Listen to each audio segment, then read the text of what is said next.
ശ്രീമന്നാരായണീയം ദശകം 7 ബ്രഹ്മാവിൻ്റെ തപസ്സും വൈകുണ്ഠ ദർശനവും.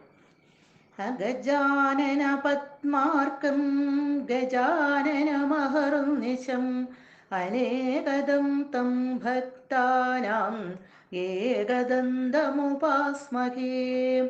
സരസ്വതി നമസ്തുഭ്യം വരദേ ജ്ഞാനരൂപിണി വിദ്യാരംഭം കരിഷ്യാമി സിദ്ധിർഭവതു മേ സദാ.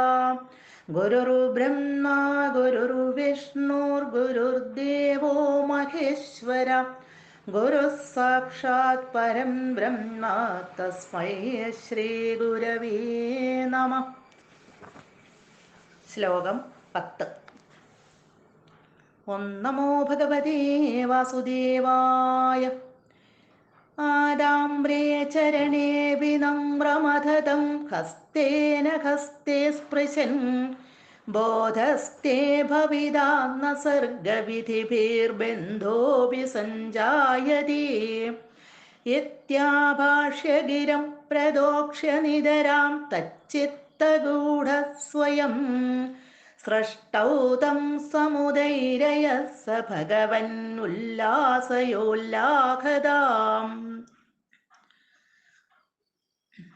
ബ്രഹ്മാവ് ഭഗവാന്റെ പാതാരവിന്ദങ്ങളില് സാഷ്ടാംഗം പ്രണമിച്ചു ഭഗവാനെ നന്നായി സ്തുതിച്ചു.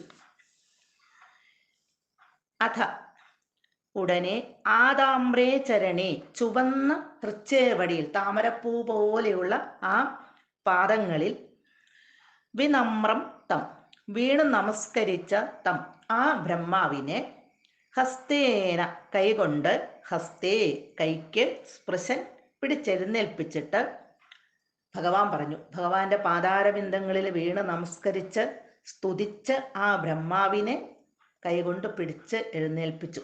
എന്നിട്ട് ബ്രഹ്മാവിനോട് പറഞ്ഞു, തേ ബോധ ഭവിത അങ്ങയ്ക്ക് ബോധം ജ്ഞാനം ഭവിത ഉണ്ടായിക്കൊള്ളും.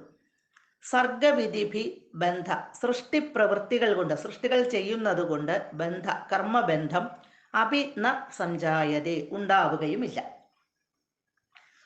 സൃഷ്ടികളോടൊന്നും ഒരു ബന്ധവും ബ്രഹ്മാവിനുണ്ടാവില്ല. സൃഷ്ടി കഴിഞ്ഞാൽ അത് തീർന്നു. ഇതി ഗിരം ആഭാഷ്യ എന്ന വാക്ക് പറഞ്ഞ് നിതരാം പ്രദോക്ഷ്യ ഏറ്റവും സന്തോഷിപ്പിച്ചിട്ട് ഇങ്ങനെ പറഞ്ഞുകൊണ്ട് ഭഗവാൻ ബ്രഹ്മാവിന് ഏറ്റവും സന്തോഷത്തെ കൊടുത്തു. സ്വയം തന്നെത്താൻ തത് ചിത്തഗൂഢ ആ ബ്രഹ്മാവിൻ്റെ ചിത്തത്തിൽ മനസ്സിൽ ഗൂഢമായിട്ടിരുന്നു കൊണ്ട് ഒളിഞ്ഞിരുന്നു കൊണ്ട് തം സൃഷ്ടൗ സമുദൈരയ തം ബ്രഹ്മാവിനെ സൃഷ്ടൗ സൃഷ്ടിക്ക് സമുദൈരയ പ്രേരിപ്പിച്ചു. ഭഗവാൻ ഇത്രയും പറഞ്ഞുകൊണ്ട് സൃഷ്ടിക്ക് വേണ്ട ജ്ഞാനം അങ്ങയ്ക്ക് ഉണ്ടായിക്കൊള്ളും. സൃഷ്ടികൾ ചെയ്യുന്നത് കൊണ്ട് യാതൊരു കർമ്മബന്ധവും ഉണ്ടാകുകയുമില്ല എന്ന് പറഞ്ഞ് ബ്രഹ്മാവിന് വളരെയധികം സന്തോഷമൊക്കെ കൊടുത്തിട്ട് ആ ബ്രഹ്മാവിൻ്റെ മനസ്സിൽ തന്നെ ഭഗവാൻ ഉള്ളിൽ തന്നെ ഭഗവാൻ ഒളിച്ചിരുന്നു. എന്നിട്ട് ബ്രഹ്മാവിനെ സൃഷ്ടിക്ക് പ്രേരിപ്പിച്ചു.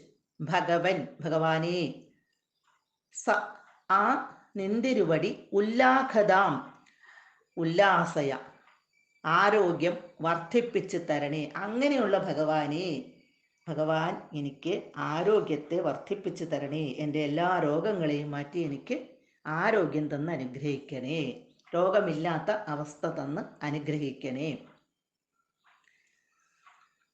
ഈ ദശകത്തില് കഴിഞ്ഞ 5 ശ്ലോകത്തിലും തുടർച്ചയായിട്ട് ഓരോ പ്രാർത്ഥനയാണ്. വൈകുണ്ഠലോകം എനിക്ക് നൽകണമേ, അതിനുള്ള ഭാഗ്യം എനിക്കില്ലെങ്കിൽ അവിടുത്തെ സുന്ദരമായ ആ വിഗ്രഹം എൻ്റെ മനസ്സിൽ തെളിഞ്ഞു വിളങ്ങണമേ, എൻ്റെ രോഗം മാറ്റിത്തരയണമേ, ബ്രഹ്മാവിനെ അനുഗ്രഹിക്കാൻ ഒരുങ്ങിയ ഭഗവാനെ ഞാൻ ഭജിക്കുന്നു, എനിക്ക് ആരോഗ്യം വർദ്ധിപ്പിച്ച് തരയണമേ എന്ന് ഇങ്ങനത്തെ പ്രാർത്ഥനകൾ.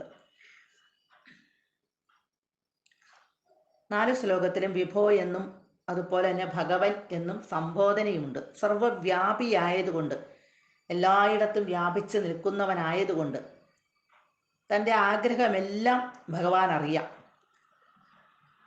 എല്ലാ ഐശ്വര്യങ്ങളും ഉള്ളതുകൊണ്ട് പരിപൂർണനായതുകൊണ്ട്, ഐശ്വര്യ പരിപൂർണനായതുകൊണ്ട് തൻ്റെ ആ ആഗ്രഹം നിറവേറ്റുവാൻ ഭഗവാന് ഒരു പ്രയാസവും ഇല്ല എന്നും കൂടി ഇതിനകത്ത് ഈ ശ്ലോകങ്ങളിൽ സൂചന കൊടുക്കുകയാണ്.